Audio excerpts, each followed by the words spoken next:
म्हटलं की माझा असा मृत्यू व्हावा झाकली या भट्टीचा दिवा.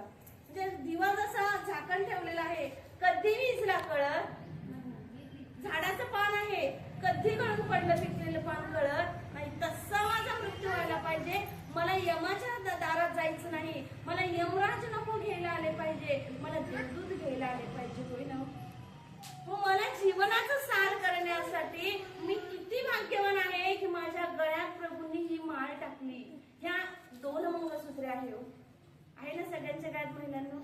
हे 2 मंगळसूत्रे आहे. मला सांगा, ज्या वेळेस आमच्या डोक्यावर अक्षता पडला 2 मंगळसूत्रे मी गळ्यामध्ये घातले, त्यावेळेला मला जाणीव झाली. घरामध्ये आलो, माप ओलांडलं ना लग्नानंतर, माप ओलांडलं. त्याच वेळेला मी मनाची तयारी केली की आता प्रभू भगवंता, जे काही तू माझ्या नशिबी लिहिलेलं असेल, जो काही मला तुटका फुटका संसार असेल, कधी अनेक प्रकारच्या अडीअडचणी आल्या, कधी उपाशी देखील राहावं लागलं, राहिलो की नाही? नाना खटाटोप्या मी प्रपंचासाठी केल्या, मुलं होण्यासाठी केल्या, त्यांना घडवण्यासाठी केलं, त्यांच्या शाळेसाठी केलं, हाडाचे काढे करतो, रक्ताचं पाणी करतो, रात्रीचा दिवस करतो त्या प्रपंचासाठी. मग खऱ्या अर्थाने विचार करावा, तो सत्य आहे का? आहे तो सत्य? मग सोडायचा का?